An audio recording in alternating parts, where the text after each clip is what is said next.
Bismillahirrahmanirrahim. Assalamualaikum warahmatullahi wabarakatuh.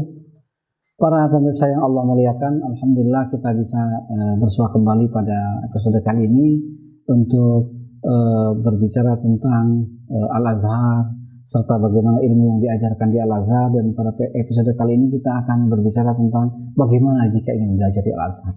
Pertanyaan ini menjadi sangat penting.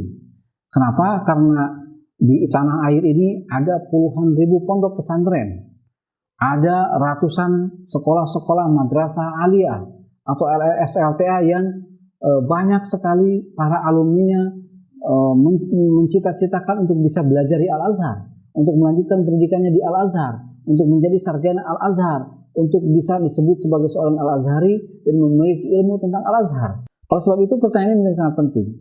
Dengan kebesaran Al-Azhar, lalu bagaimana jika seseorang ingin belajar di Al-Azhar?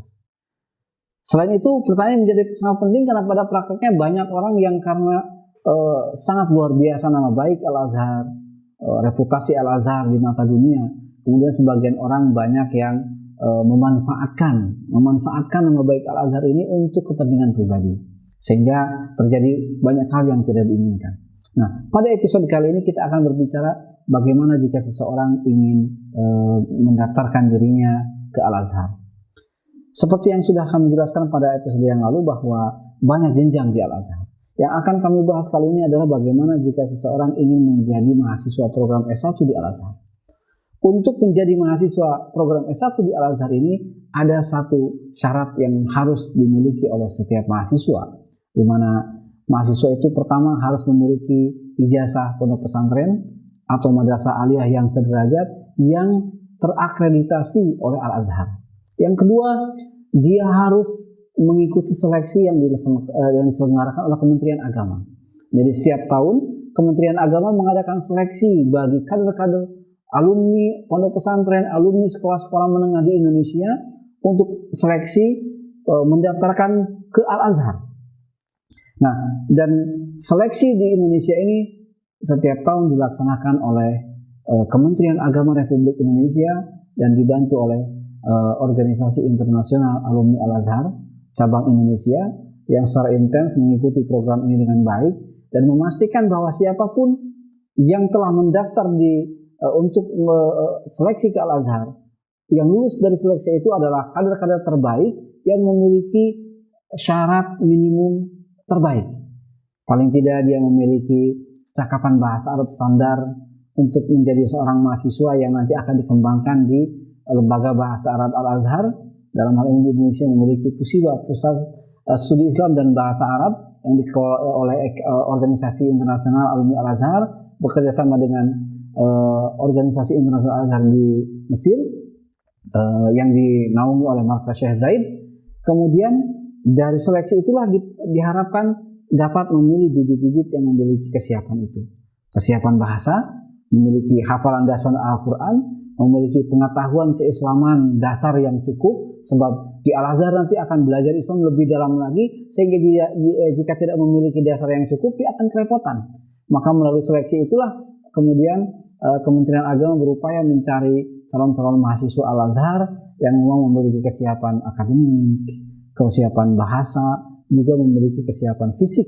Sebab belajar di Mesir ini atau di negara-negara lain yang luar Indonesia tentu memiliki tradisi yang berbeda, memiliki karakter yang berbeda, memiliki kebiasaan-kebiasaan yang berbeda, memiliki cuaca yang berbeda. Yang kadang jika kita tidak memiliki kesiapan itu menjadi persoalan tersendiri untuk seorang calon mahasiswa. Nah, pada intinya setiap mahasiswa yang ingin mendaftar ke Al-Azhar, dia hendaknya mengikuti seleksi yang dilaksanakan oleh Kementerian Agama, dan dengan itu dia bisa memastikan bahwa ketika ke Al-Azhar, ketika ke Mesir, dia tidak akan terlantar, sebab semua proses-proses berikutnya dia akan dipastikan dibantu oleh lembaga-lembaga yang punya otoritas untuk mendaftarkan calon mahasiswa yang dinyatakan lulus oleh Kementerian Agama. Ini beda lagi dengan mereka yang datang secara langsung, secara terjun bebas dalam melaksanakan seleksi. Sebab jika seorang calon mahasiswa datang ke Al-Azhar langsung dengan sistem terjun bebas, ini beresiko sangat tinggi. Beresiko akan terjadi hal-hal yang tidak diinginkan, terutama terkait dengan perpanjangan izin tinggal, terkait dengan proses pendaftaran, terkait dengan hal-hal lain yang bersifat administratif yang secara teknis sangat diperlukan untuk belajar di Al-Azhar. Nah, setelah mereka itu dinyatakan lulus dalam seleksi, nanti kemudian setiap calon mahasiswa ini akan mengikuti tes kemampuan bahasa atau placement test atau tahdidul mustawa untuk kemampuan bahasa Arab. Jika seseorang nanti ketika ikut tahdidul mustawa atau placement test ini dinyatakan kemampuan bahasa Arabnya sangat tinggi, 90% ke atas, maka dia bisa langsung masuk ke program S1 di Al-Azhar. Tetapi jika kemampuan bahasa Arabnya dari placement test itu berada di bawah rata-rata itu, berada di bawah kemampuan itu, maka dia akan atau diwajibkan mengikuti kelas bahasa, baik di level mutaqaddim tsani, mutaqaddim awal, mutawasit tsani, mutawasit awal, dan level-level berikutnya. Kenapa demikian? Sebab ini untuk memastikan bahwa ketika calon mahasiswa nanti masuk ke dalam program S1 Al-Azhar sudah memiliki keterampilan bahasa yang mumpuni.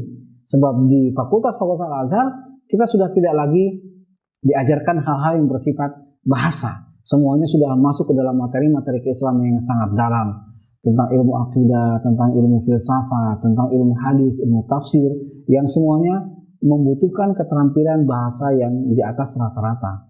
Dan ini sangat normal sebab dimanapun kita belajar di luar negeri atau di negara manapun, maka kita harus menguasai bahasa yang menjadi alat atau pengantar dalam pengajaran tersebut. Sebab jika tidak, maka akan menjadi persoalan tersendiri bagi yang bersangkutan. Nah, setelah penjelasan singkat tentang bagaimana menjadi mahasiswa Al-Azhar ini, pada episode-episode berikutnya kita akan mencoba mendalami tentang salah satu bidang ilmu keislaman yang diajarkan oleh Al-Azhar dan memiliki perhatian yang sangat penting dari Al-Azhar, yaitu tentang ilmu akidah atau yang disebut dengan sebagian orang menyebut sebagai ilmu tauhid atau sebagian orang menyebutnya sebagai ilmu kalam. Nah, pada episode berikutnya insya Allah kita akan secara khusus melalui beberapa episode yang berkesinambungan membahas tentang ilmu akidah dengan menggunakan sumber karya atau kitab yang diajarkan oleh Al-Azhar Asy-Syarif, bagaimana kita mempelajari ilmu akidah, mempelajari tentang keyakinan kita, supaya keyakinan dan keimanan kita kepada Allah Subhanahu wa Ta'ala itu benar seperti yang sudah disebutkan pada episode berikutnya. Maka insya Allah pada episode berikutnya kita akan secara khusus membawa materi tentang ilmu akidah dengan menggunakan salah satu sumber kitab yang dikarang oleh ulama Al-Azhar, ulama yang sangat